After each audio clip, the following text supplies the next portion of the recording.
Esse podcast é apresentado por b9.com.br.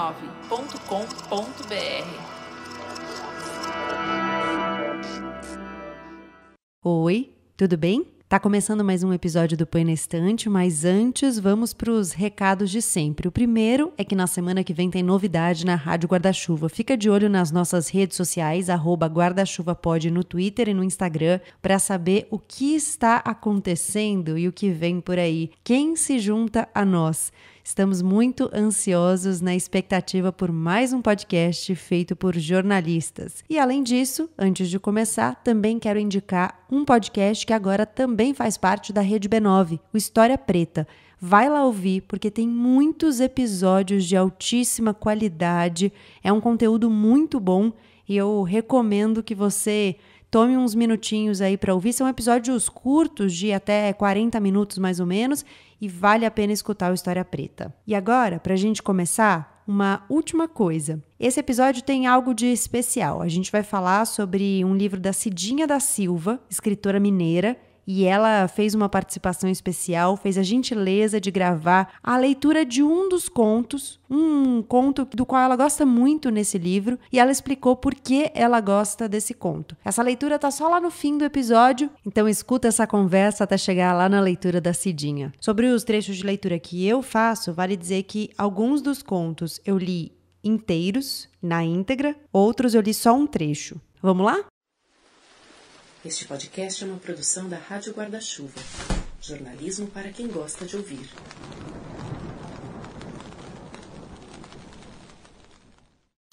I Have Shoes for You. Ela surgiu de surpresa, como eles costumam vir ao meu mundo. Estacou a meio metro, de cabeça baixa, fechada em roupas pretas, de modo que primeiro só vi aquela cabeleira alisada. Depois considerei que pudesse ser peruca. Os ombros arqueados, os braços finos e as mãos que, quando estendidas, notei serem pequenas e enluvadas, escondidas no casaco, um pouco mais old fashion que o meu. A mulher levantou a cabeça devagar. Cruzei com seus olhos em brasa, fitei os dentes, eram bem separados entre si. A arcada superior, principalmente, pelo menos meio centímetro entre um dente e outro. Reparei quando ela perguntou com voz muito doce se eu tinha algum trocado. Sorri para ela, entreguei as moedas. Quando olhou para os meus pés, depois de agradecer, disse: "Eu tenho sapatos para você." Eu não tinha certeza de ter ouvido a frase e perguntei: "O quê?"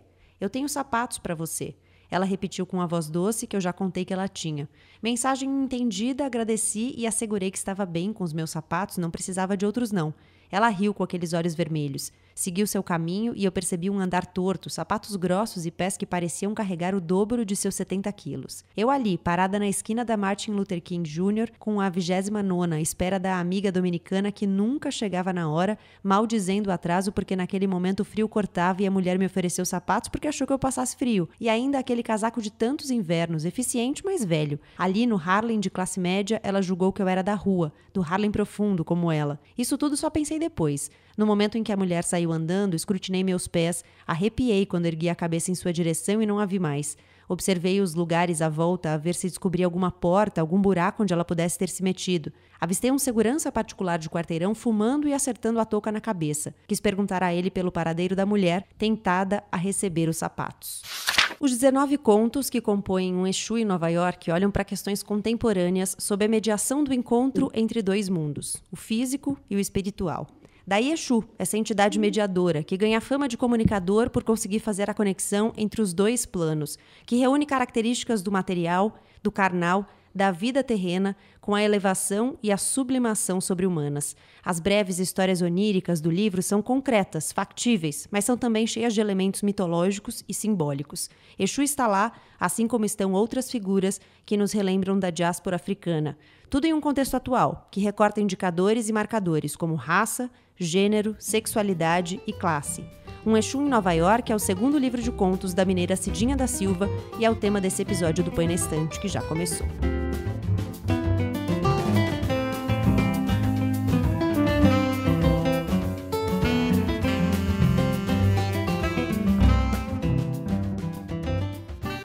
Bem-vindo a mais esse episódio dessa segunda temporada do podcast. A cada 15 dias, você já sabe, eu convido duas pessoas a lerem o mesmo livro que eu. A gente se junta para falar sobre ele, trocar ideias, impressões, questões. E hoje a gente vai falar sobre um Exu em Nova York da Cidinha da Silva.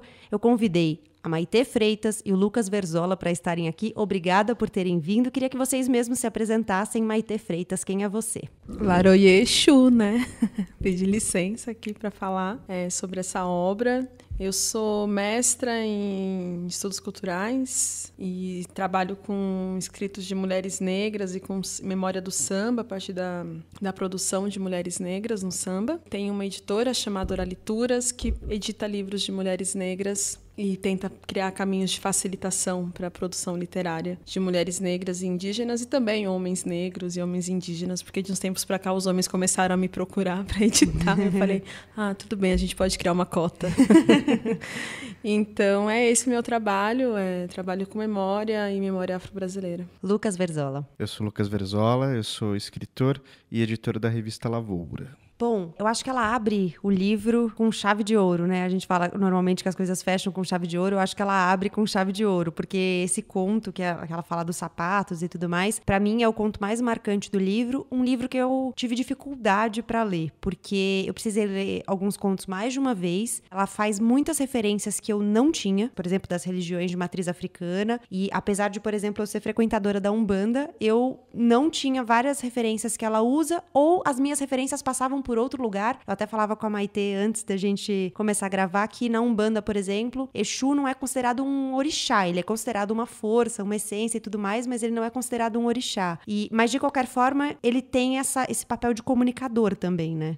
Eu entendo Exu como esse ponto entre aquilo que eu penso e aquilo que eu expresso para o mundo, né? Então ele é esse ímpeto inicial, assim, esse encontro, esse cruzamento, essa intersecção e esse senhor dos caminhos, assim. Eu tenho muito, muito carinho por essa força, assim, muita devoção por ela, porque de fato, sem ela a gente não sai de casa. Eu acho que independente se ele é uma essência, como ele é lido, mas ele é uma presença e não dá para negá-lo. E como é que vocês entenderam esse deslocamento do Exu? Porque nesse caso o Exu tá em Nova York, né?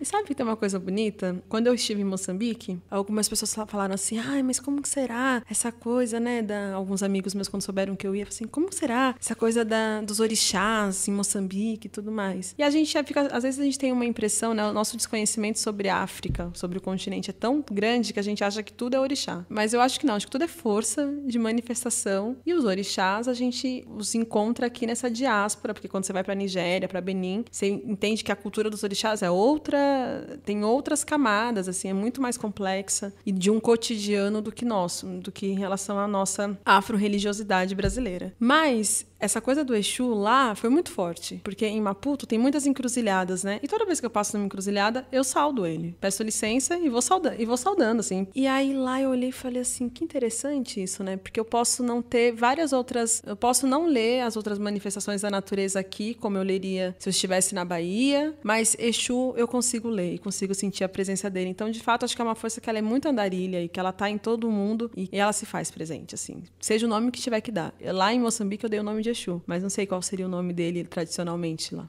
Eu achei muito interessante ter essa perspectiva disso que a gente conhece como vindo de um lugar tão distante dos Estados Unidos, mas que ele acaba aparecendo lá nas relações afrocentradas entre as pessoas. Porque a narradora, a gente pressupõe que seja uma mulher negra, principalmente por conta do que ela diz, não só no conto de abertura, mas nos outros contos que também se passam em Nova York, e sempre tem um encontro com uma outra mulher negra. Nesse primeiro, ela também está numa esquina, que também é uma espécie de encruzilhada. E ele vai aparecendo lá e vai revelando que é a força dos encontros, é a força de você encontrar alguém com quem você se identifica, ou nessa expectativa de encontrar alguém que se identifica, e ele tá lá pra falar, eu tô aqui também, eu tô aqui pra abrir seus caminhos. E tem uma coisa bonita, né, nos contos, e nesse em especial, é que esse encontro, quando ela encontra esse Exu, ele diz por que eles se identificam, né? De alguma forma, sempre ele revela eu sei por que você tá me reconhecendo. E aí a história segue, assim, ele segue o caminho dele e a narradora segue o caminho dela, assim, mas sempre tem esse revelar. E que também é isso, né? Acho que o Exu tem uma força que ele é de revelação dos caminhos e ele fala, tô aqui, você tá me vendo? O que você vai fazer com isso? E ela fica naquele... Você pode até não entender, em primeiro lugar, por que eu tô, mas você vai saber. Tem isso. algum nível de reconhecimento ali, né? Sim. Em algum momento você vai fazendo o aprofundamento desse reconhecimento. O Homem da Meia-Noite. Desci a ladeira sozinha, entre carros de farol alto. No final da rua, um homem descansava a perna na grade enferrujada de uma garagem mal iluminada. Do outro lado da via pública, um terreno baldio, matagal e árvores. Passeio estreito, escondido por caminhonetes de sertanejos universitários ou de neofascistas que passaram a se espreguiçar ao sol como lagartos inocentes. Entre mim e o homem negro de perna estropiada, capacete alaranjado, capa de plástico grosso também laranja e uma bota preta na perna boa, um medo. Também um buraco onde caberiam 2 pessoas numa situação de violência. Respirei fundo e clamei pelo boca do mundo, no momento exato em que passei pelo homem abobadado que tentava acender um cigarro e o vento impedia. Sem olhar para ele, mentalizei. Laroie. Boa noite, ele me saudou. Respirei aliviada. E antes que o cumprimentasse, num movimento de gazela, jogou o cigarro aceso para cima, estendeu os braços de pássaro para equilibrar a perna doente e abriu a boca à espera do cigarro. Uma noite de bons ventos. Finalmente respondi à saudação. Uma noite de vento que alimenta o fogo, ele retrucou enquanto mastigava o cigarro aceso, manquitolava para subir a ladeira e soltava fumaça pelas orelhas. Me veio muito a imagem da encruzilhada na leitura dos contos, sob vários pontos de vista, porque eu pensei na encruzilhada como um lugar de encontro, mas também na encruzilhada como um lugar de dilema. E em vários contos ela traz dilemas ou conflitos em alguma medida também, alguns conflitos evidentes, alguns conflitos nada simbólicos, conflitos físicos, inclusive, né? Tem um conto que ela fala de homens que atacam um terreiro. Enfim, ela traz o conflito simbólico, o conflito da palavra, mas também o conflito físico, o conflito da violência em todas as formas. A própria escolha, o conto da lua cheia, que a mulher, ela descobre que o marido tá traindo, ela precisa escolher o que ela vai fazer, qual que é o caminho. Essa é a encruzilhada da vida dela, que vai mudar completamente o que ela ia ser e o que o resto que tá orbitando em torno dela vai ser também. Acho que tem isso, sim. E nesse conto em especial, ela traz uma figura, que é uma figura que aparece com força em vários contos, que é a figura feminina. Nesse caso, ela vai falar de uma mulher lobo, né? Mas ela traz a figura feminina como uma figura de muita força em vários contextos. E eu acho que isso... Eu nunca tinha lido nada da Cidinha antes desse livro, mas eu fui pesquisar sobre ela depois de ler, e acho que essa questão do feminino aparece com força não só aqui, né? Ela traz isso na obra dela. Sim. Eu acho que tem uma beleza na Cidinha. Primeiro que quando você olha pra ela, assim, ela é uma mulher que te transmite o direito ao respeito. Eu olho pra Cidinha, assim, eu até meio reverencio, porque ela não é uma mulher... Nenhuma mulher é uma mulher qualquer, mas ela traz uma atmosfera de eu sei o que eu tô fazendo aqui no mundo. E quando você encontra pessoas que sabem o que estão fazendo aqui no mundo, eu reverencio, falo, que bom, me diz então como que a gente pode melhorar ele. E quando ela escreve, assim, aí qualquer outro texto dela, ela me transporta, não sei se faz isso com todos os leitores, mas ela me transporta pra dentro dela, de alguma forma, ou de algum aspecto dela, que era essa reverência de uma mulher muito forte e que sabe o que ela está expressando, né? E eu acho que o livro, isso é dito no prefácio, né? O Wanderson, Flor do Nascimento, professor de filosofia da UNB, ele fala isso, assim, de como que ela transporta o leitor para dentro de um estado que é dentro da própria autora e que esse transportar também é Exu, né? Esse caminho que a gente faz até ela e que ela faz até a gente. O caminho do mensageiro mesmo, né? Tem uma marcação que eu fiz no livro, nesse conto da mulher. É lobo ou é onça? Eu marquei lobo, mas Será pode que... ser onça, vamos ver. Não tem nenhum definido.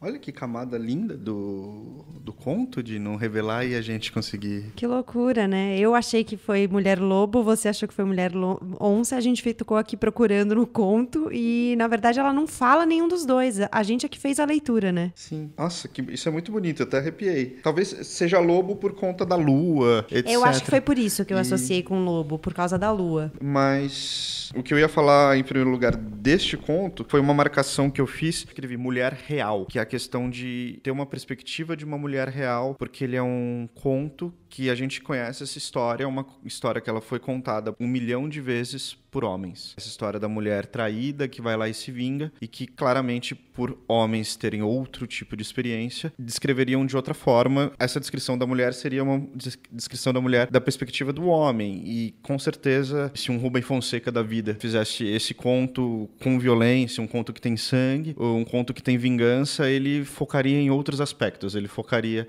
talvez, numa disputa entre as duas mulheres, talvez numa rivalidade, nesse homem como o objeto de maior desejo dessas duas, e não dessa perspectiva que a Cidinha descreveu essa mulher, que é uma perspectiva de mulher real. O que dá pra ver que tem... Dá pra ver, obviamente, por ser uma mulher, descrevendo uma mulher, a gente consegue pegar a complexidade muito maior do que a gente está acostumado com a literatura que é hegemônica a fazer. E quando ela... Talvez essa leitura, né, que eu tenha feito do lobo, é porque é da mulher lobo, né, que você leu como mulher onça, mas veio muito a questão do desejo, em primeiro lugar, e do instinto misturado com o desejo. Então, uma questão de quanto daquilo, das reações que a gente tem às situações, e nesse caso a traição, né, do companheiro dela, quanto a reação é instintiva e quanto ela vem de um desejo que se cria a partir daquela situação inesperada. Quanto da nossa reação, ela vem de uma transformação do desejo que existia em algo novo ou da criação de um novo desejo, né? Quando você coloca um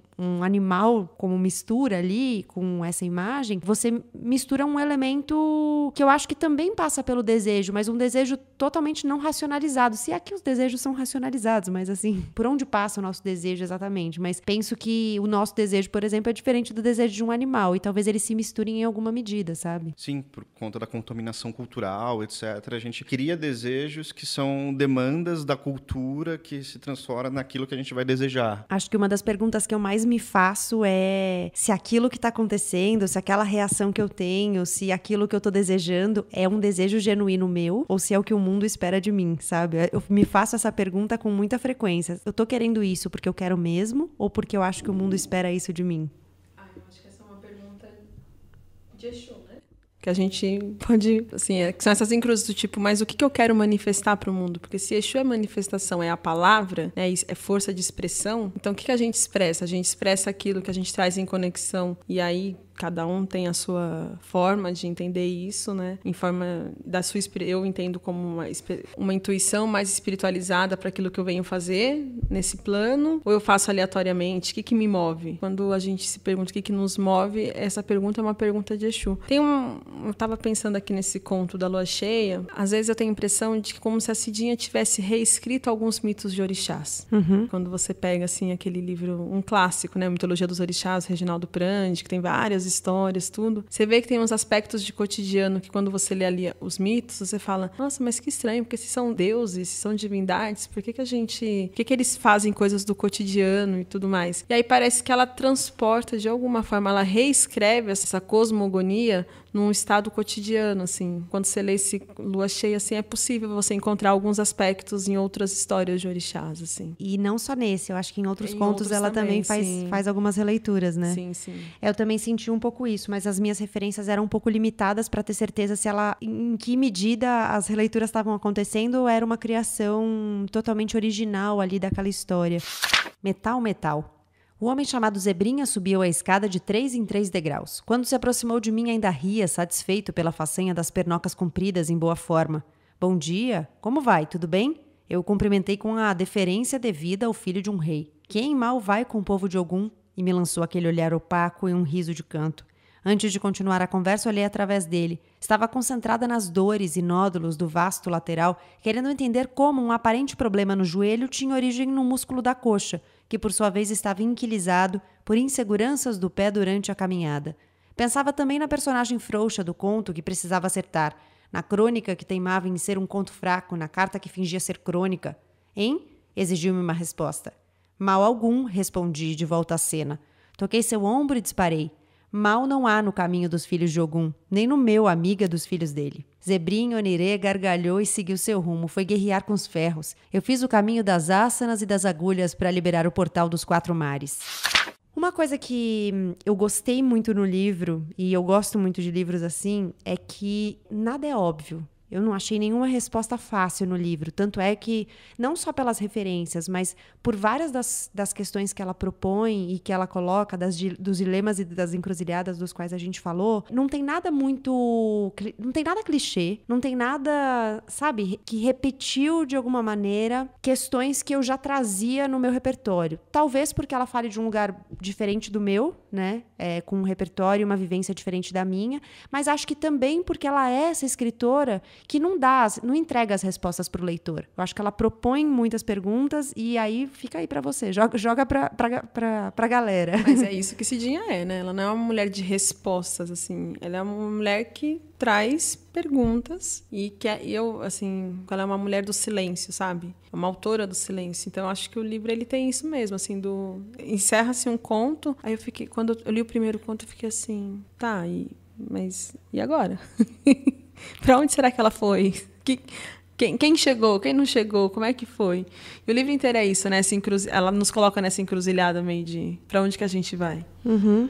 Do ponto de vista formal, estrutural, dos contos que a gente está pensando que vai levar para algum lugar e a gente acaba indo para outro. Você vê um conto que, isso daqui parece só que é uma mera descrição, que é só um perfil de um personagem. No último parágrafo, talvez na última frase, no último período, você descobre onde que ela estava te levando e como ela estava na verdade, te fazendo com que você se perdesse mais ainda. É nessa perda que a gente vai buscar o próprio caminho e precisa de uma segunda leitura para a gente encontrar as outras camadas do texto. Eu acho muito bacana isso, porque tanto na temática como na forma a gente tem esse mesmo percurso de não entregar as coisas. Uhum. O Lucas até me mandou um artigo que ele me sugeriu, né, para ler depois de ler o livro, e nesse artigo a autora fala bastante de preencher os espaços em branco, de fazer uma leitura do que a gente não conhece,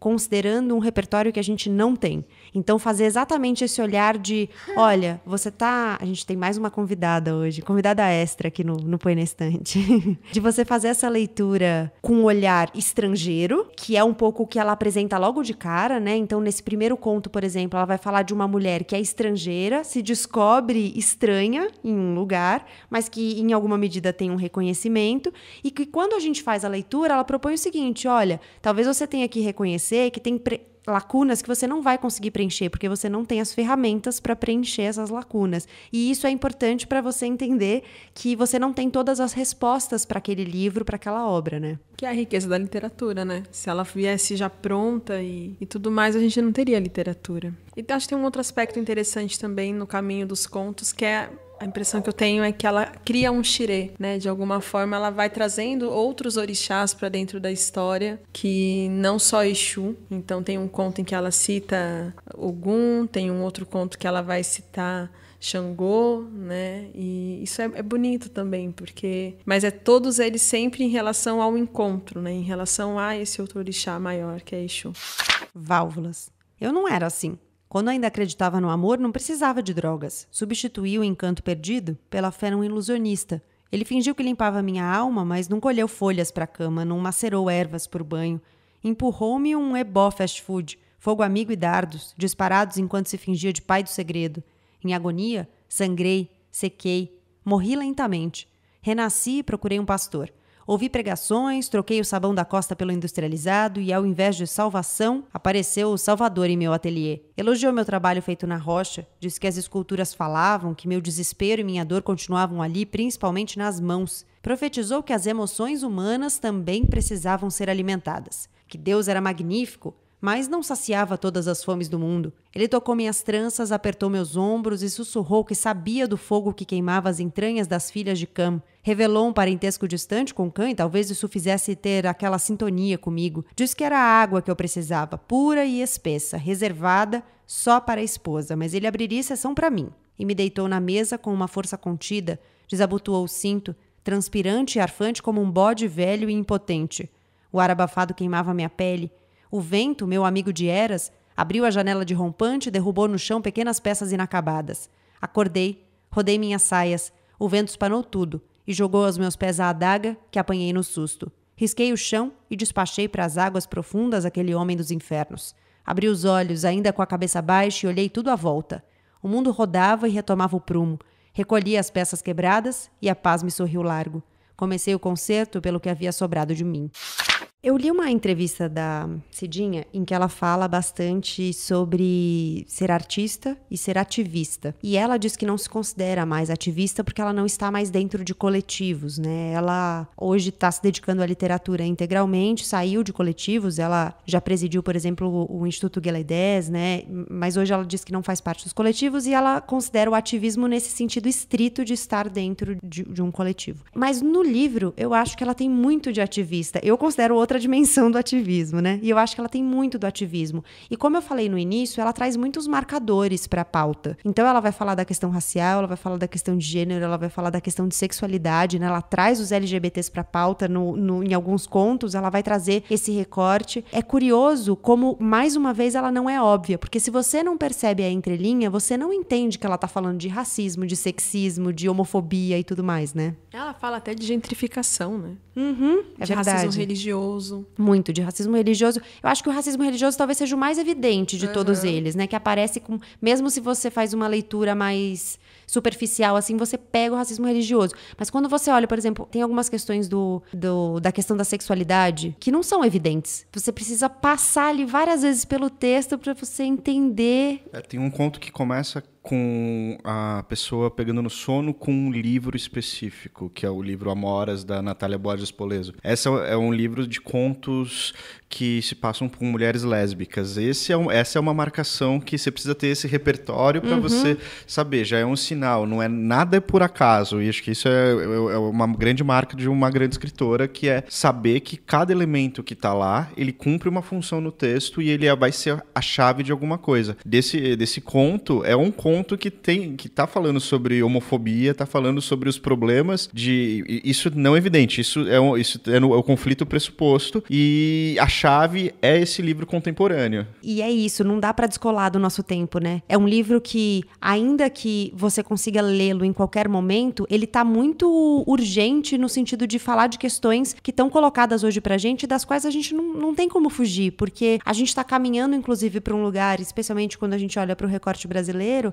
a gente está caminhando para um lugar em que todos esses marcadores estão colocados em xeque. Então, não sei se isso torna o livro marcado pelo tempo, mas faz com que, no nosso tempo, ele tenha um sentido de muita lógica e muito sentido, né? Um sentido de muito sentido, mas é isso, faz muito sentido. Eu acho que coloca o livro já como uma obra histórica, né? Então, ele não vai precisar, pelo menos eu entendo assim, talvez os historiadores não, mas eu entendo que ele não vai precisar ter o distanciamento do tempo para ele ser visto como um objeto da história, né? Ele já é, por si só, um sujeito histórico. Essa literatura ela já se faz completamente épica, porque ela consegue se distanciar do tempo de hoje para falar sobre esse tempo e viver esse tempo, né? Já está nos anais canônicos aí. Mameto. Diziam que ali as paredes gemiam. Maldade da língua do povo, modo de falar mal do terreiro que tinha muita roçona. A começar pela Mameto, que roçava a Vera e não escondia de ninguém, mas não colocava letreiro na testa. Era aquele jeito de mulher mais antiga que não dá nome aos relacionamentos. Os filhos chamam a companheira de tia ou até mesmo de mãe. Elas dormem juntas em cama de casal e com a porta do quarto bem fechada, e ninguém fala no assunto. Há alguns anos, Mameto estava sozinha e naquela solidão de autoridade que ela cultivava, ninguém se metia. No entanto, se alguém conseguisse chegar à outra margem daquele rio silencioso que era seu interior, atravessariam um caminho de pedras lisas e conchas pontudas, difícil de firmar o pé. E conheceria uma mulher triste e ardente, muito além da mãe equilibrada que todos admiravam. Uma mulher consumida pelo desejo de amar e pela falta de coragem de se jogar. Até que uma filha da casa apresentou-lhe a nova namorada, uma moça atenciosa, sorridente, que aqueceu o coração de Mameto com muito zelo e delicadezas. Entretanto, desde o primeiro momento, deitou sobre ela aqueles olhos de caçadora que desconcertavam a velha senhora e a transformavam em presa. Mameto se consumia em dúvidas e medos. A mulher que ela queria era a namorada da filha. Resistiu como pôde, mas a flecha acertou o coração da caça e escancarou a face abissal da paixão. Ainda que tenha sido tudo muito rápido, a filha percebeu. Ficou magoada com a mãe, tensionou com a parceira, acusou-a de interesseira, ameaçou contar ao mundo suas ambições. Não adiantou. Em pouco tempo formou-se um novo casal no terreiro, para escândalo geral. Mameto sorria, encantada, cantava e ensaiava passos de dança de salão. Como no poema, os dias mais felizes da vida brotavam como erva benfazeja. O céu ruborizou um abóbora iansânico no entardecer dos dias frios. Oxum ria um riso de menina arteira. Os orixás em festa criaram um mundo novo, sem aquele trabalho todo que fora carregar o saco da existência. Só Exu, sábio e cético, trepado na árvore da vida, não se iludia. O trabalho apenas começava. Eu queria trazer a questão do racismo que ela aborda em algumas formas. Vamos apresentar a nossa convidada? Ela tá de boca cheia. Convidadas que fazem podcast e amamentam, temos. Algumas questões do racismo que aparecem de forma bastante contundente. A gente grava esse episódio em uma semana em que a gente teve uma tragédia na favela de Paraisópolis, na zona sul de São Paulo, em que a polícia teve uma ação, eu não sei nem a palavra que a gente deve usar nesse caso, mas enfim, 9 pessoas não morreram, mais uma vez porque a gente tem uma criminalização do que acontece dentro da favela, e a polícia chegou justamente para dispersar todo mundo, como se as pessoas que estivessem ali estivessem cometendo crimes. E 9 pessoas morreram. E por que eu tô falando isso? A gente tá gravando nessa semana e um dos contos do livro da Cidinha fala sobre uma mãe que viu muitos dos amigos dos filhos dela morrerem. Ela fala que... Ela traz a questão do racismo em vários níveis. Ela fala, por exemplo, em uma das frases que oficial de cartório só encrenca com o nome de preto. E ela fala que foi ao enterro de muitos amigos, de muitos filhos dela. E que no bairro que ela vive, todo mundo morre cedo. E aí, eu tenho certeza que ela não estava falando de Paraisópolis, mas a gente pode colocar Paraisópolis e outros tantos lugares na lista. Toda hora acontecem no Brasil coisas que fazem com que este livro faça muito sentido. Tem uma criminalização do funk, mas não é de hoje. O samba também já foi muito criminalizado, a capoeira já foi muito criminalizada. Então, tudo que é manifestação de preto e de pobre é vista como crime. Muito grave isso, né? A gente está falando de uma comoção muito seletiva. Então, eu acho que esse livro também ele nos atenta para isso, assim, né? De como que a gente... O que nos comove? Porque se Exu é movimento, então como que nós estamos lidando com os movimentos que ele nos provoca? Né? E se a gente está fazendo algum, né? Porque a gente de repente está parado olhando as coisas acontecerem. Eu acho que parado ninguém tá. Porque eu acho que realmente só tá parado quem tá morto. Mas a questão é o que nos impulsiona a fazer, quais são os motivos que nos mobiliza. E de fato, assim, na favela as pessoas morrem muito cedo. Meu pai, ele conta, eu cresci no bairro do Grajaú, né? E quando a minha infância no Grajaú foi o momento que o Grajaú foi mais violento. Se você que nos ouve não é de São Paulo, Grajaú é um bairro da Zona Sul de São Paulo. Exato, é um dos bairros mais populosos do município. E na época dos anos 90, ali, ele era tido como ele estava na lista dos 10 mais violentos, né? E meu pai, ele conta, ele tem 54 anos, e ele fala assim, eu não vi os meus amigos de adolescência chegarem na idade que eu tô. Porque, de fato, muitos morreram, né? E ele só não se tornou um alvo fácil nesse índice social aí de vulnerabilidade, porque ele estudou, porque aí ele foi fazer concurso, porque aí ele se tornou professor. Mas ele também conta que na escola em que ele dá aula, também no Grajaú, ele falou, o índice de evasão ao longo do ano é tão grande porque os alunos, ou eles são presos, os meninos, né? Ou eles são presos ou eles são mortos, assim. Falou, às vezes, segunda-feira, quem estava na sexta-feira e respondeu chamada, na segunda-feira não está mais. E não é uma violência só causada pelo tráfico, sabe? Pelo crime. Tem uma violência que realmente é do Estado. Isso é uma coisa que está posta no livro, né? De que a vida de algumas pessoas vale mais que a de outras, assim como a fé de algumas pessoas vale mais do que a de outras. Ela coloca isso, né? E ela fala como, na questão da fé, tem um conto específico em que ela fala disso, o conto No Balanço do Mar, em que ela vai trazer, inclusive, várias questões culturais, né? Ela vai falar do caruru, do axé, né? Da força mágica que sustenta os terreiros, né? Ela define assim, no final do livro tem um glossário, né? Que nos ajuda com algumas das referências que ela traz. Ela fala como a fé das pessoas a comove e como a manipulação da fé a deixa furiosa. E aí ela vai falando tanto da manipulação no sentido estrito, né? De você encaminhar as pessoas na forma de um guia distorcido, quanto na violência mesmo de atacar achando que algumas fés valem mais do que outras. E aí ela fala, por exemplo, da violência contra os terreiros, contra os espaços de expressão de toda a religião de matriz africana. Existe essa escala, né? Lua cheia. A casa simples, contudo grande, ficava ainda maior sem os filhos. O mais velho se casara cedo, as gêmeas foram para a cidade vizinha estudar na universidade pública recém-aberta. Só vinham para casa aos sábados. O marido no bar, cachaça e dominó, agora todas as noites da semana. Havia 2 novidades. A primeira, passar em casa para tomar banho antes de seguir para o bar.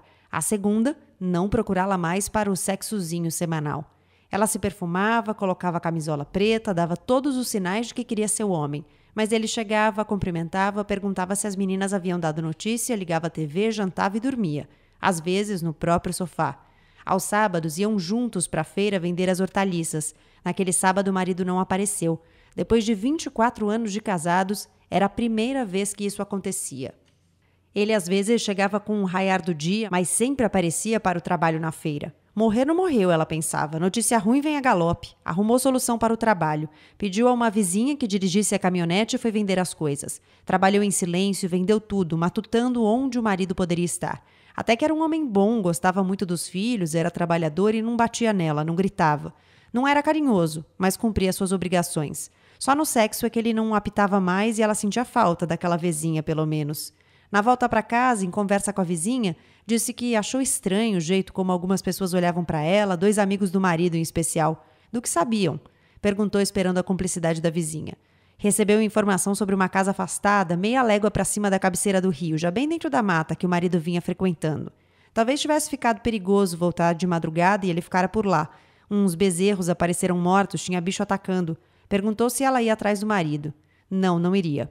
Os miolos da mulher se revolviam de ódio e de dúvidas. Ao contrário do que havia afirmado, resolveu procurar o pai de seus filhos. Talvez já planejasse isso. Não ia esperar que ele voltasse para casa e lhe desse o pé na bunda depois de tantos anos. Fechou a porta da frente da casa, deixou a janela semi-aberta como quem está em casa e não quer ser incomodada.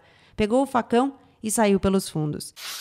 E o que torna, como a Maitê já tinha dito, o livro um documento histórico por si só, é que ela traz essa violência, que é uma violência que é histórica, que ela remonta desde a época da colonização e traz para o atual, trazendo essa questão das TVs, que já estão, as TVs tomadas por programas evangélicos desde que uns 30 anos, não sei se é um pouco mais que isso, um pouco menos, mas que hoje existe essa rede de divulgação via WhatsApp, tem um parágrafo que termina, e para completar, pediu aos fiéis que avisassem aos coligados pelos celulares, pelo Zap, para que assistissem em casa.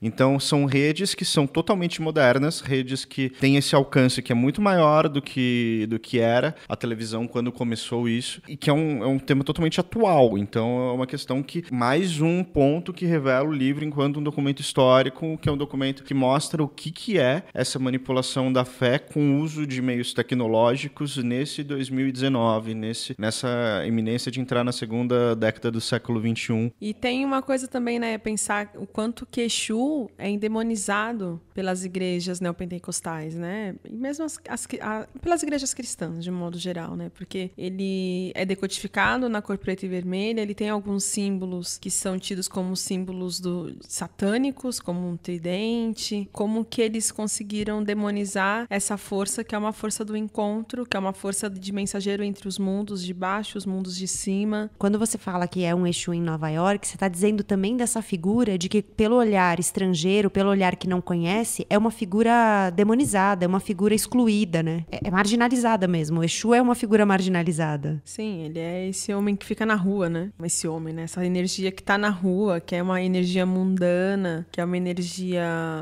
malandra, e que a gente, talvez erroneamente, decodificou como essa energia pedinte, né? E não é só, ele não é isso. Pode ser também, pode ser que seja também isso. Mas eu acho que a Cidinha também lê assim, né? Porque ela abre o livro dessa forma. E ela traz muito isso mesmo, né? Como ele, uma força em situação de rua, porque a rua é o lugar dele, né? A estrada é o lugar dele. Mas a forma como as igrejas, como o cristianismo lê Exu, é uma das coisas que maior mobiliza, né? Esse racismo religioso, essas violências de ataque aos terreiros e aos filhos de santo mesmo, né?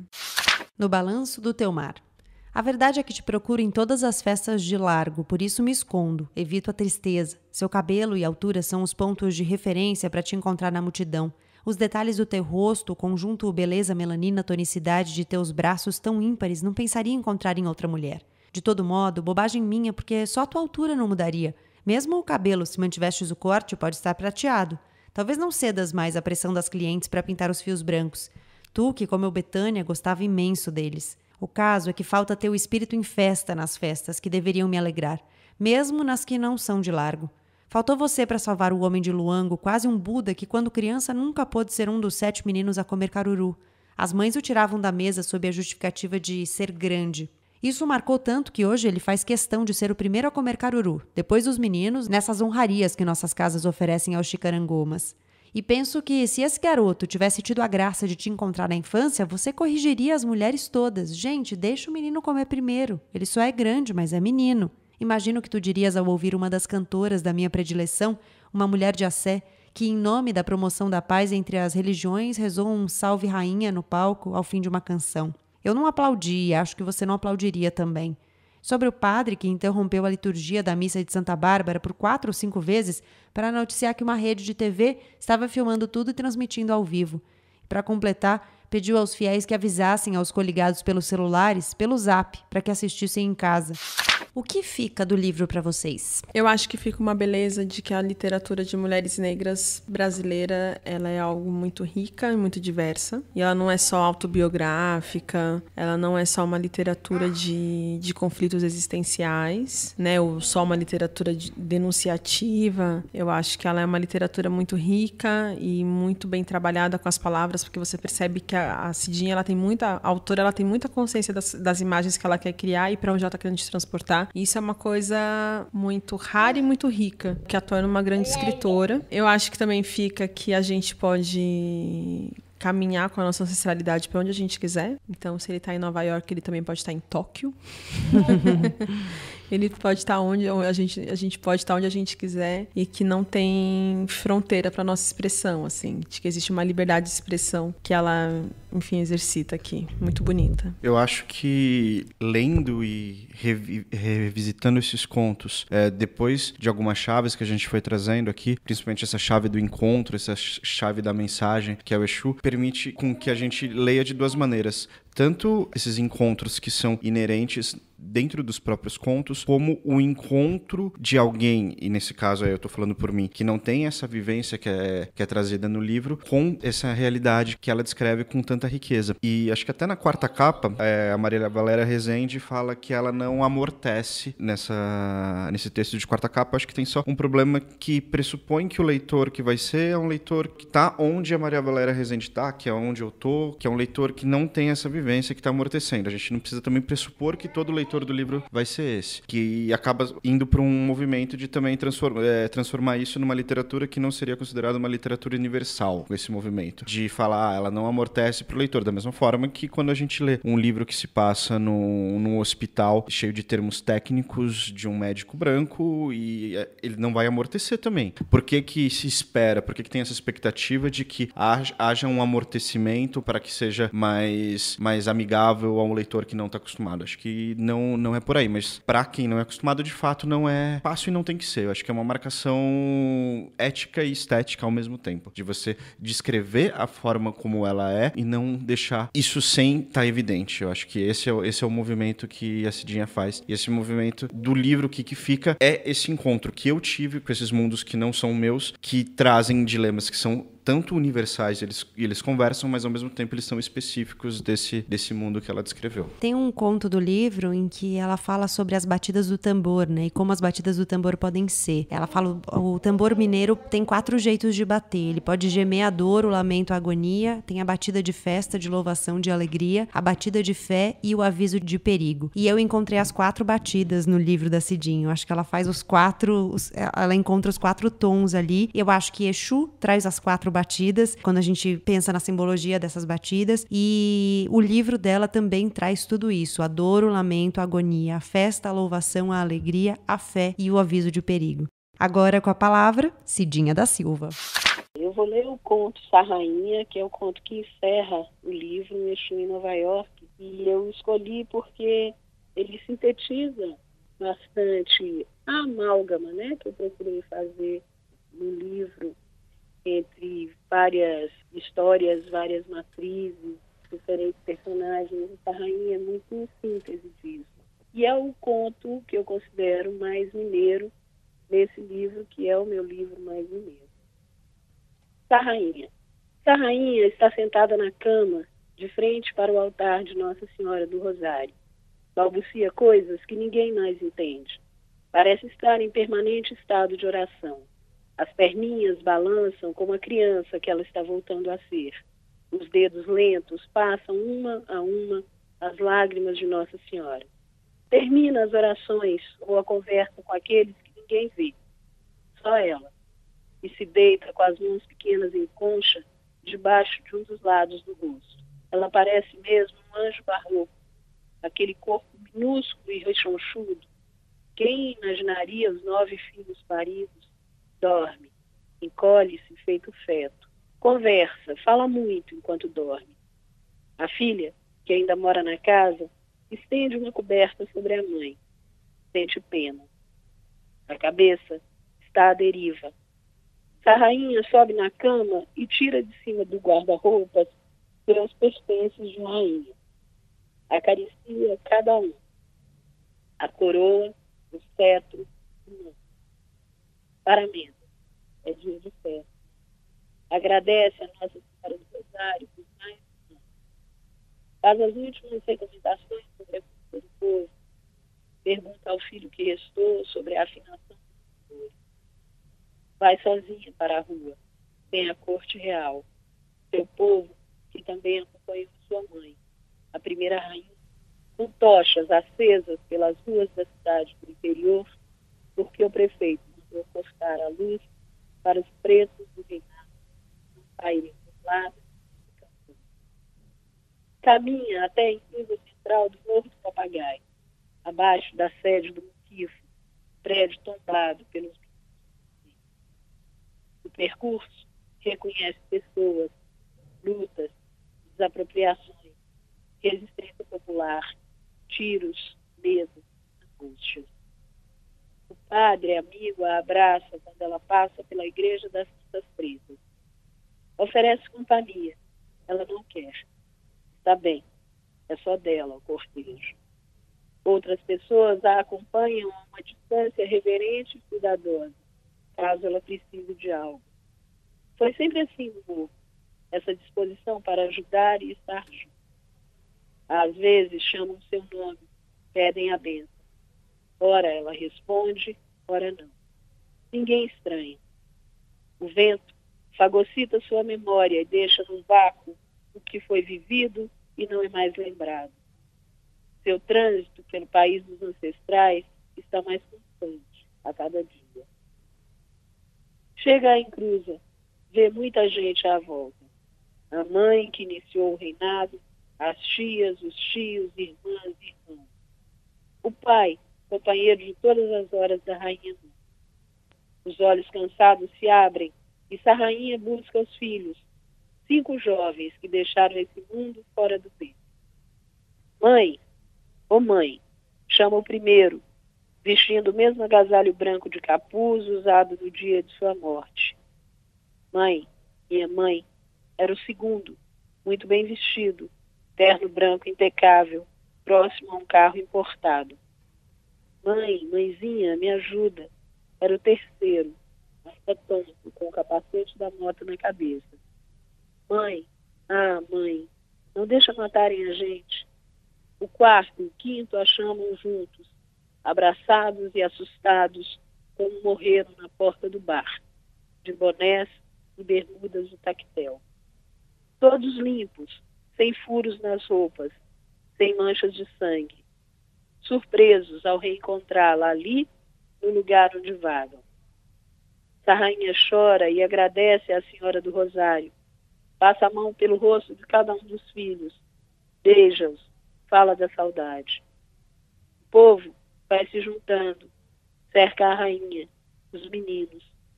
Tá caindo fulô, tá caindo fulô. Tá no céu, cá na terra. Oi, lerê, tá caindo fulô. Sarrainha sai do abraço dos filhos, afasta-os carinhosa, abaixa-se e risca o chão com um caco de telha, pontos que ninguém ali sabe interpretar. Coloca o bastão no chão, chora baixinho ao tirar a coroa, deposita-a na terra. Os filhos vão desaparecendo, o povo também. ela fica sozinha com suas insígnias de realeza depostas. Aos poucos, a rainha também sofre. Restam o bastão e a coroa à espera de alguém. Tempo,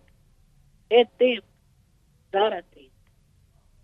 Tempo, dará tempo.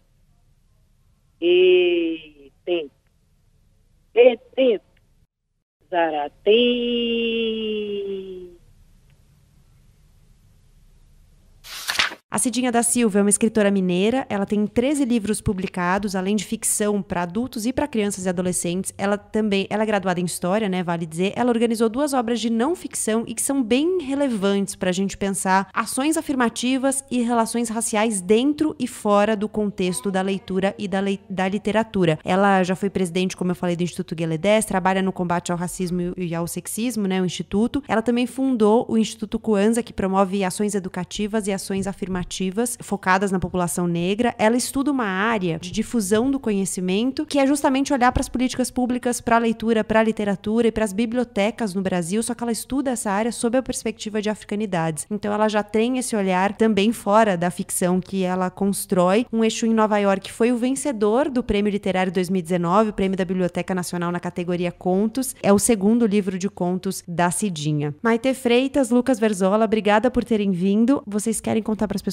como elas encontram vocês? Se tem algum lugar que elas podem acompanhar o trabalho de vocês? As pessoas podem me encontrar na rede Maite com I Freitas. Os meus projetos todos estão disponíveis no YouTube, também no Facebook. E a Oralituras dá para baixar alguns dos livros, que é oralituras.com.br. E é isso. Muito obrigada pelo convite. Foi uma honra. Eu também estou nas redes, no Facebook e no Instagram, Lucas Verzola, com Z e um L só. E nas redes da revista Lavoura, da qual eu sou um dos editores. O meu livro mais recente é A Última Cabra. Eu lancei aqui agora em 2019. Ele foi publicado pela editora Reformatório.